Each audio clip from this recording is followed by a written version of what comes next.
This is Josh White with JW Math Tutoring.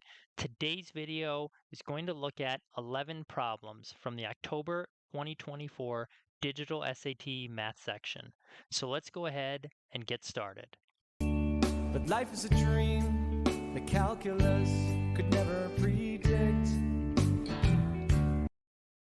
All right, just before I get started on this first set of problems from the October 2024 Digital SAT Math section, a couple things I want to mention.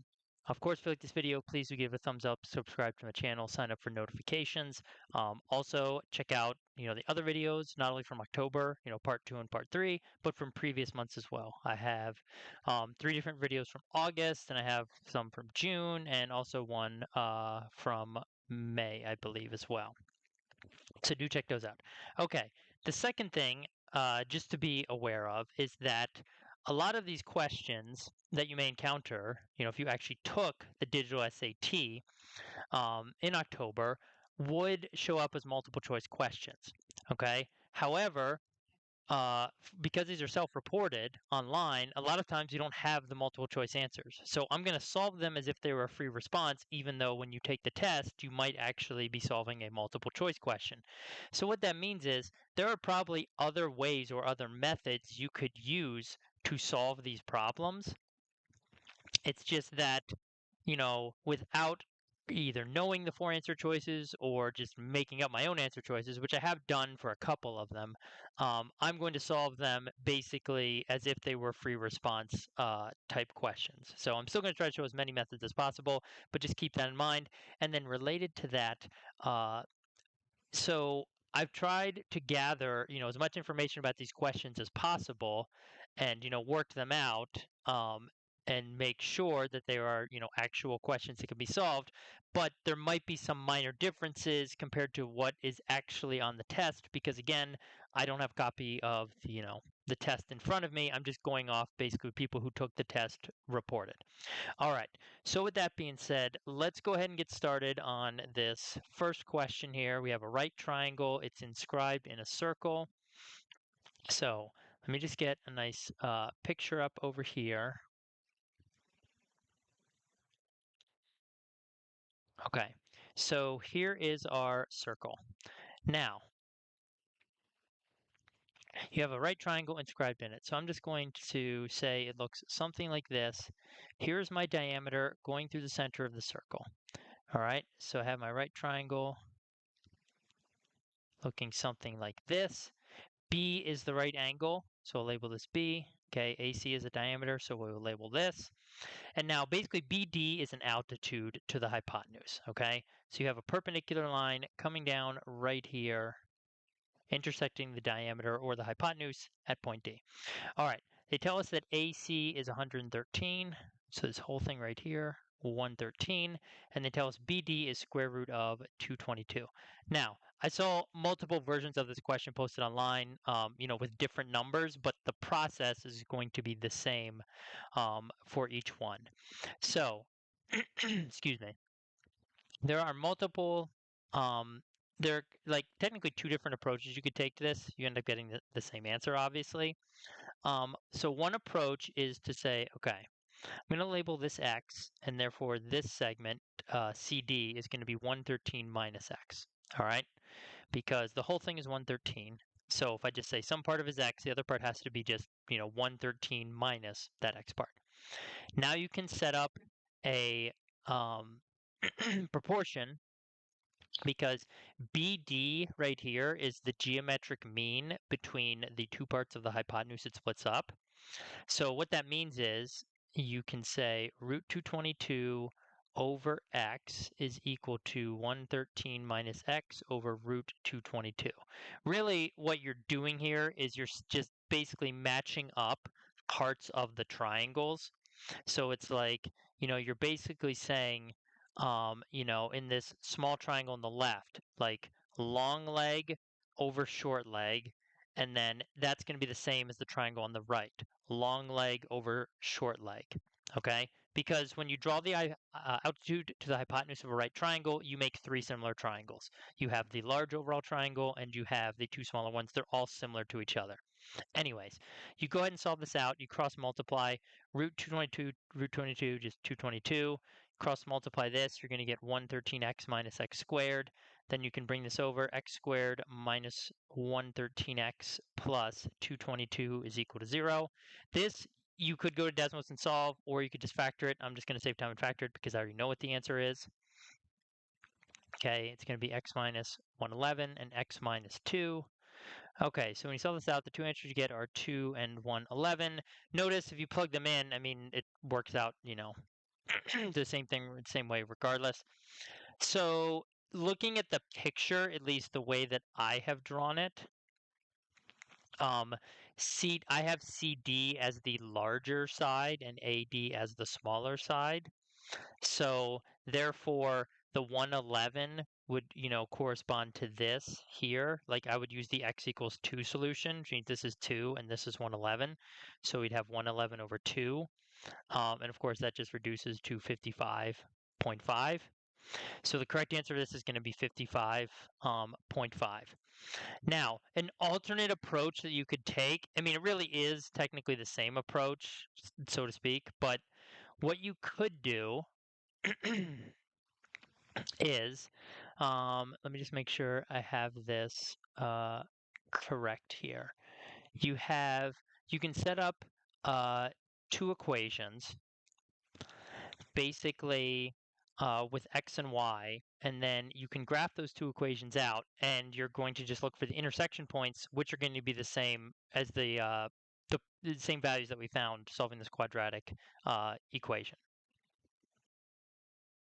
So basically all you would do, and again, it's not going to be that much different. Like if you wanted to say this is x and you say this part is y right here, then the two equations you're going to set up are going to be x plus y equals 113, because together they form the diameter. And then the second one is just the geometric mean, essentially equation simplified. So it's like really if you had this whole thing here, but you just made this just a y, and the second equation, so the second equation is going to be xy equals 222. Okay, so this is just kind of an alternate way to solve it, because then you could just go to Desmos. Okay, and again, you could just type the two equations in. Got to zoom out a little bit here. Okay, where do they intersect? Well, 2, 111 or 111, 2. So it gives us the same answers. X is 2 or X is 111. Okay, or X is 2 and Y is 111, or Y, vice versa. X is 111, Y is 2. So then you could just plug in the same values for CD and AD and, get the same exact answer. All right. So slightly different approach, but really you're really getting the same answer. You still have to use the geometric mean property of matching up the corresponding sides from the similar triangles. Okay, let's move on to another one now. Hopefully it won't take as long to get through this one. So here we have a rectangular right prism, basically a box, if you want to think about it that way. So, we've got our base here.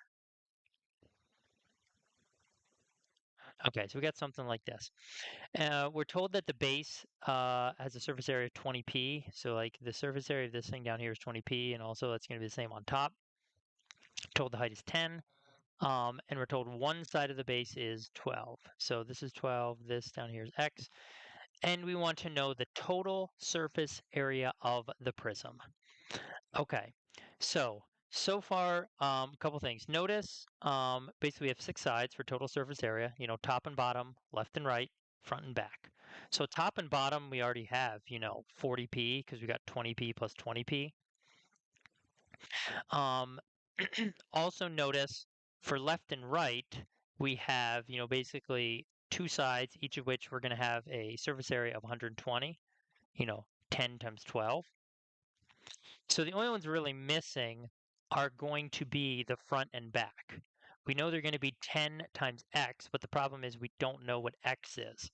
So what we're going to do is just find x in terms of p. So we know that the base has an area of 20p, and we know that one side is 12, the other side is just whatever, unknown x. So if we solve for that, excuse me, divide by 12, You just get 20 p over 12, or you can reduce this to 5p over 3. So we've got the top and bottom area 40p. The two sides total area is going to be 240. And then for the left and for the front and back, we're going to have 10 times x, or in other words, 10 times 5p over 3. And then, of course, that whole thing's going to be multiplied by 2 because there's a front and a back. So that's 50p over 3, but then you multiply it by 2, you get 100p over 3. So now we can just add this up. You can get a common denominator. You multiply this by 3 over 3. It's going to be 120p over 3. So final answer is going to be something like 220p over 3 plus 240.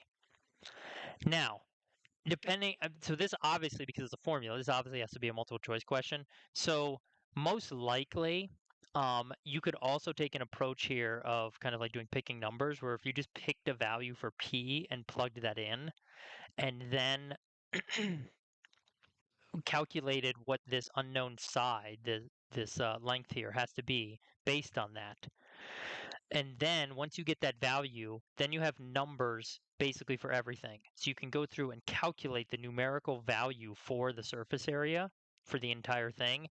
Then you would go down to the answer choices and you would plug in the value of p that you found, that you chose, excuse me, what you chose for p. You plug that in, and then you'd see which of the answer choices equaled the numerical value that you found using um, using the value that you chose for p originally. So in other words, if you just like to go try to do this as quickly as possible, let's say that you let p equal 3, right? Then, assuming we did all the work correctly, note if I plug in 3 here for p, I'm going to get a total surface area of 460. Basically, just the 3's cancel out, 220 plus 240, 460, right? So that's the 460 is what you would get if you did this numerically, okay? Like if you said p equals 3, and then you went ahead and everything up, you get 460, and then you would go to the answer choices and you'd plug in 3 for p, and you see which one equals 460. All right, next up, we have a triangular pyramid with an edge length of 48, and given that surface area is equal to k over 3, we want to find the value of k. So this one might seem to be complicated, but it's actually not too bad. So I'm going to try to sketch this out. Not going to be a great picture. Basically, it's going to look something like this. So the triangular pyramid is going to have a total of 4 triangular faces. Basically, 3 kind of, say vertical sides, and then 1 on the bottom. Now, the edge lengths, these are all going to be equilateral triangles. The edge lengths are going to be 48. So we have equilateral triangle like this. Basically what happens is we drop this down here. That splits this into 2, basically 30, 60, 90 triangles. So if you know your ratios, then you know that the short side is half of the hypotenuse. So this is like 24 and 24. This is going to be 24 root 3. So the area of one triangle is going to be 1/2 times the base, which is 48, the whole thing, times the height, which is 24 root 3. Okay, we go ahead, we multiply that out. We should get 576 root 3. Basically, it's 24 squared, just times root 3.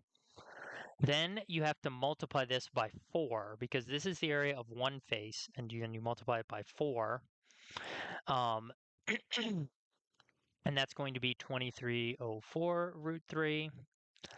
So this is equal to k root 3. So what does k equal? Well, k is just 2304. So that's what you would fill in, or that's what you would select as your answer.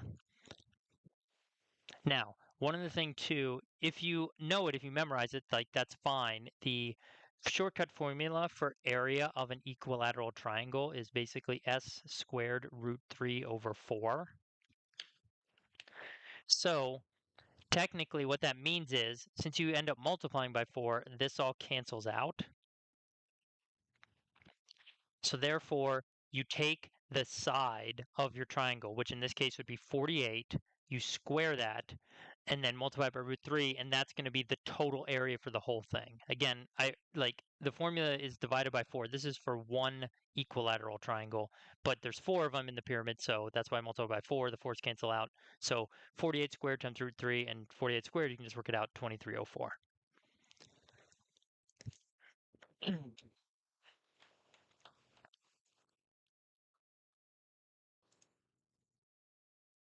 All right, next question.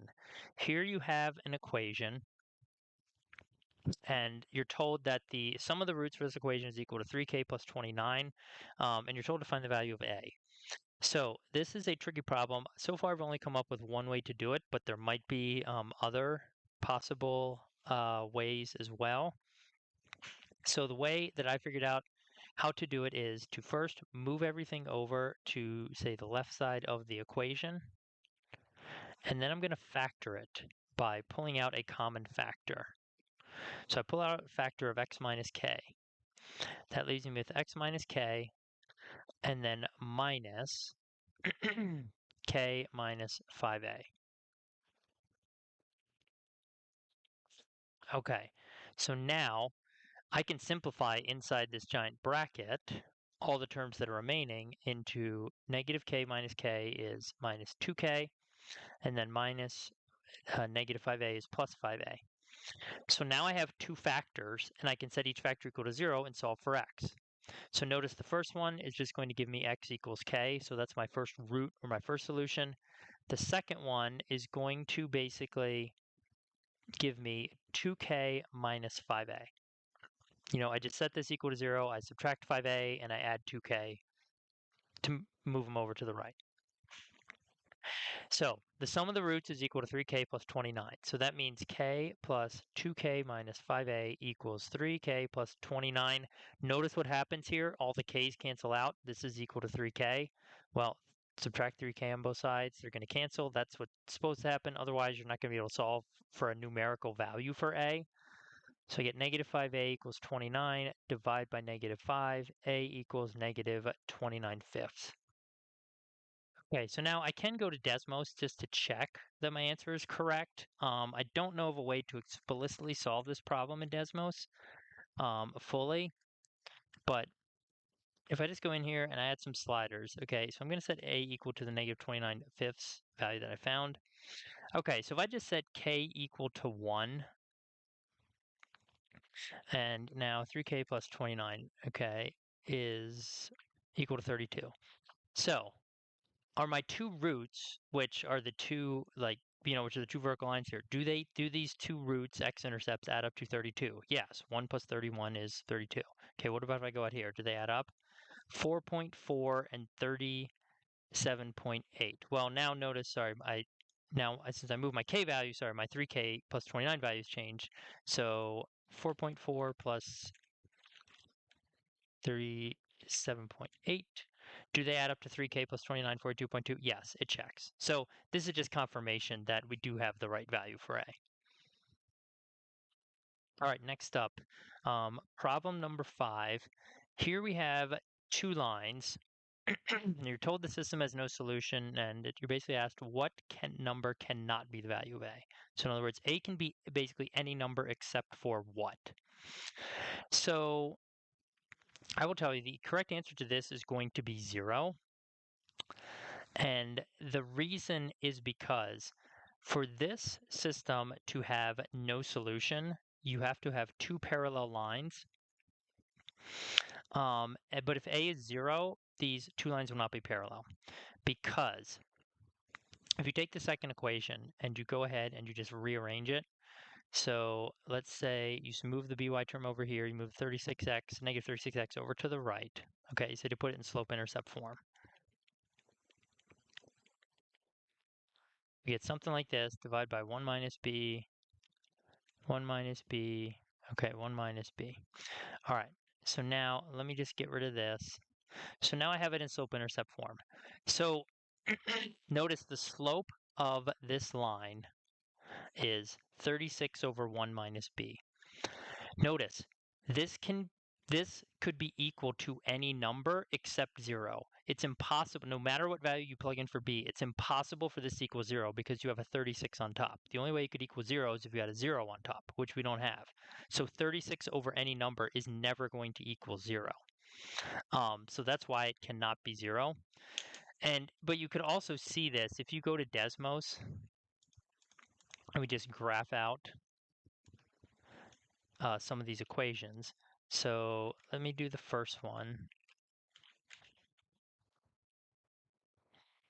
Okay, so whatever, we can add a slider for B.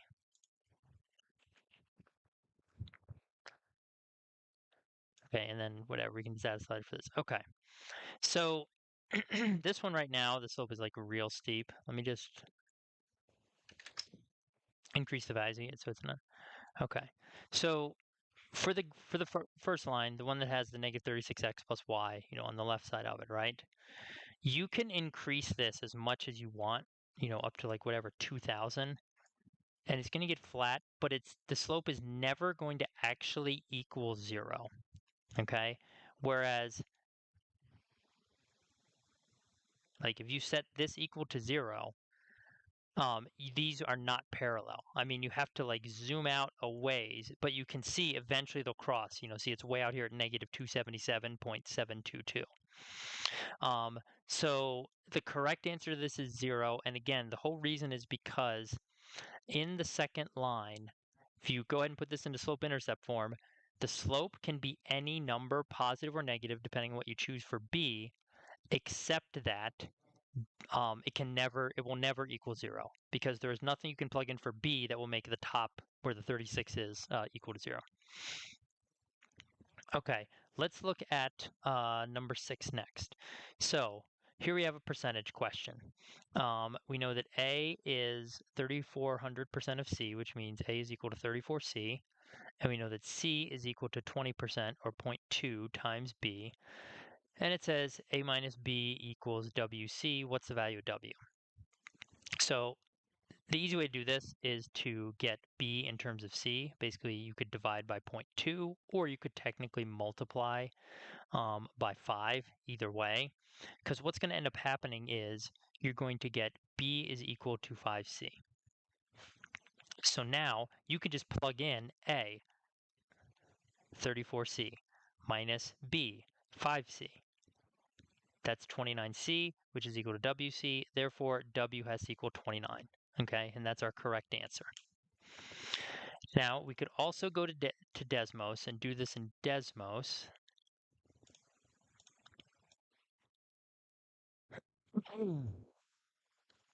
So let's see here. First thing I'm going to do is I'm going to choose a value. Technically, you have to start with a value for B. So whatever, let's say B is 10. Okay. C is 20% of B. Okay, we got that. Now we can do A.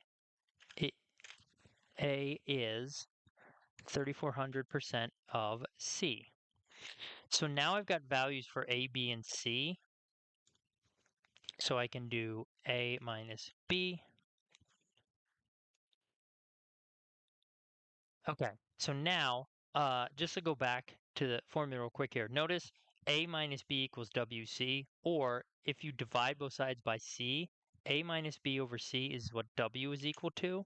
So all I have to do is now, so I just take this and divide it by C, scroll up, and there's our answer, 29. Okay, so again, the way you could get this in Desmos is you pick a number for B to start with. You have to do that because that leads you to C. Then you type in the expression to get C, then you type in the expression to get A, then you do A minus B, and technically I divide it by C, and that's what gives me my value for W. All right, the next question is actually a repeat that has appeared on some previous SAT exams, but I felt it was still good to to go over it for those that may not have seen it. Basically, you have a quadratic function here, and you're told that out here where x is 34, the function is positive, And then over here at 37, the function goes negative, and then over here at 40, the function goes positive again. Okay, so it's like it's crossing somewhere between 34 and 37, and then crossing again x-axis somewhere between 37 and 40, and it wants to know possible value for a and b. So notice here, a and b, these are just the x-intercepts. Okay, so there's two possibilities between 34 and 37. There's either, 35 or 36 because it tells us it's integers. They are integers. So A, 35 or 36. And B has two possibilities, 38 or 39. So you just add up all these, possible combinations, and basically you're going to get either 73, 74, or 75. Okay? So those are the three possible correct answers you could put. And, that's basically it for that problem. All right, next, here we have one where we have a triangle, specifically a right triangle. The reason I know, by the way, I'm not sure if it would be told that in the problem, but if you do the Pythagorean theorem and you see that, a squared plus b squared equals c squared, that just confirms it is a right triangle. So, and you're told the side lengths, so 7, 10, and over here we have root 149. And notice these are basically all half circles, okay, or all semicircles that are attached to the sides of the triangles. And you're told that the total area of the three semicircles below is w pi, and they want you to find the value of w. So basically what you do is you go through and you figure out, okay, so what's the radius of each of these? Well, for this one, it's going to be 7/2. This one is going to be just 5, 10 divided by 2, and this one's going to be root 149 over 2. Then you're going to go ahead. So actually, I would probably organize this just into like a little chart. So it's like you got the diameters, 7, 10, root 149. Okay, then you get the radius, 7/2, 5, root 149 over 2. Then we get the area. This is for a full circle. So this would be 7/2 squared, 49 over 4 pi, 5 squared, 25 pi. Again, I'm just using pi r squared for the area of a circle. And then over here, the root 149s cancel out, but the 2 on the bottom squares 149 over 4 pi. Okay, so this is the area for a full circle. And then for the area of the semicircle, just have to go ahead and basically cut each of these in two. So in other words, 49 over 4 becomes 49 over 8 pi. 25 becomes 25 over 2 pi. And 149 over 4 becomes 149 over 8 pi. So this is the area of the three semicircles. Now we have to go ahead and add them up. And again, you could do all this just in Desmos, doing the fractions or whatever, doing it by hand. This one I would multiply by 4 and I would turn it into 100 pi over 8. So now you could go ahead and you could add up 49 plus 100 plus 149. So it's really 149 plus 149. Technically, it turns into 298 over 8 pi. Adding up this plus this plus this. So this is our W value in front here. So you could do 298 over 8. You could do 149 over 4. You could, just reducing the fraction, or you could technically enter it as 37.25. Okay, so any of these would be correct, and they represent, again, the number of pi for the area of all three of these semicircles. All right, next up, question number 9. You're given this equation, and it's asking to know the value of just x minus 41 squared. So all you have to do is basically, I would take this squared thing and I would split it up. So I'd write it twice. I would also add the 49. So let's move that over to the right side. You'll see why in a second. And now you factor a 1/2 out of each parenthesis. It's going to be 41. 2 is no longer there because I factored it out. Let me get rid of this. 1/2. Okay, now we have x minus 41. Still have a 49 over here. These 1/2 just multiply together and become a 1/4. And now I have these two parentheses, which are the same as x minus 41 squared. So now you can either divide by 1/4 or multiply by 4. Same mathematical result. And get x minus 41 squared is equal to 196. Now, that's the algebra behind it, but you could also just as easily go into Desmos and solve this problem in here. So,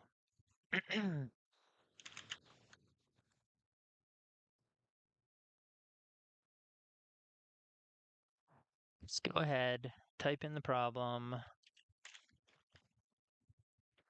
Okay.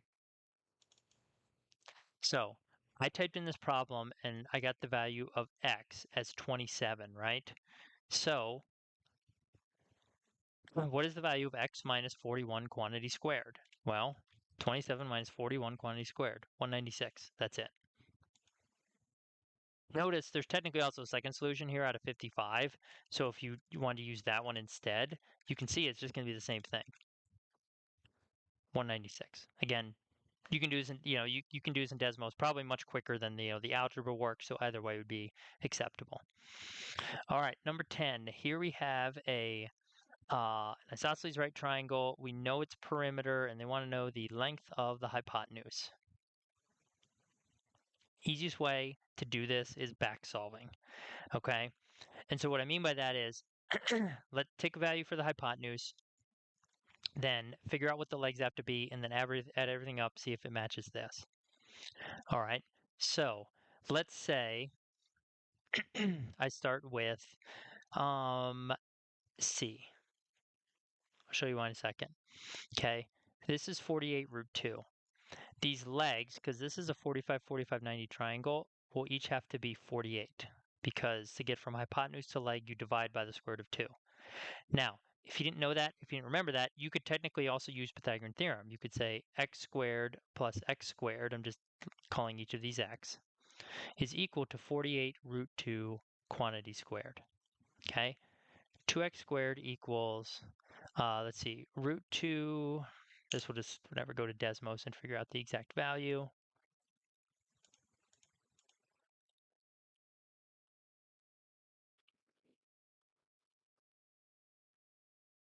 $46.08.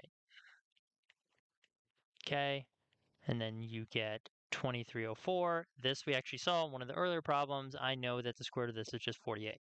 Okay, but again, you could go to Desmos and just do it there. So anyways, so now add up all three things. What do we get for the perimeter?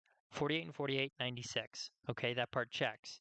But we're adding 48 square root 2, so that doesn't match. That's wrong. This is supposed to be a 96 and not a 48. So that tells me that this answer is wrong or incorrect. And notice it's too small, so that also means that this one would be incorrect as well. The correct answer is actually going to be A, 96.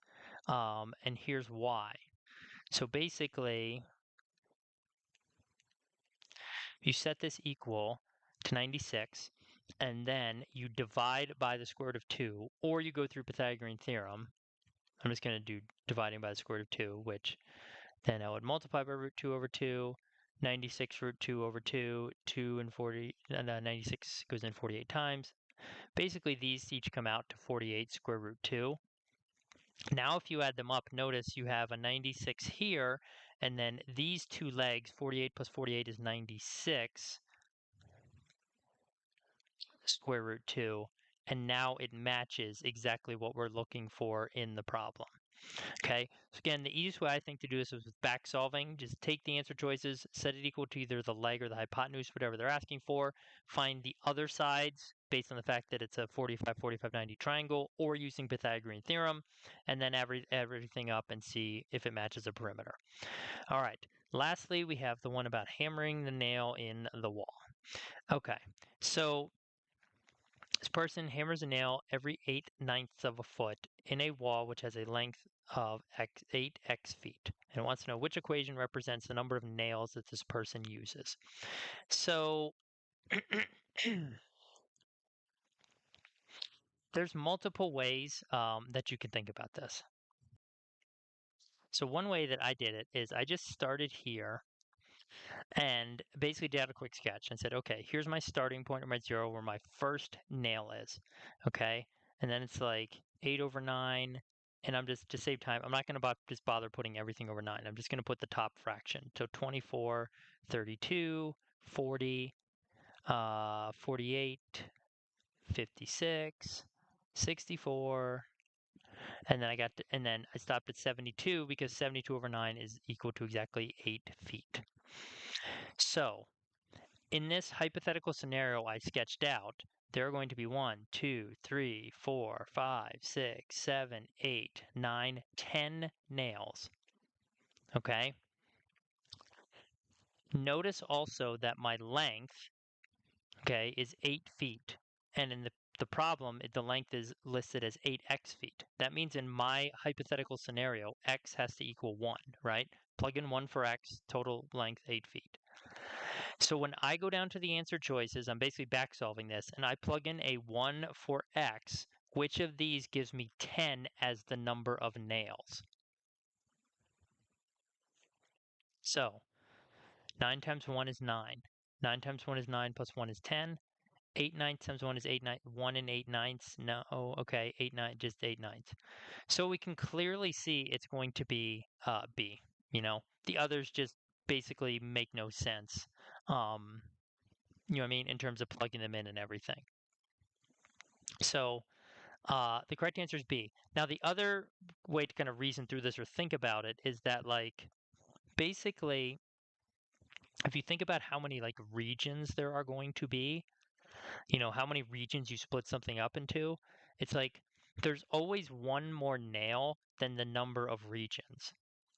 So in other words, it's like if you look at, say, just this part, right? I've split this length up into 1, 2, 3, 4 regions. But notice you technically need 1, 2, 3, 4, 5 nails, right?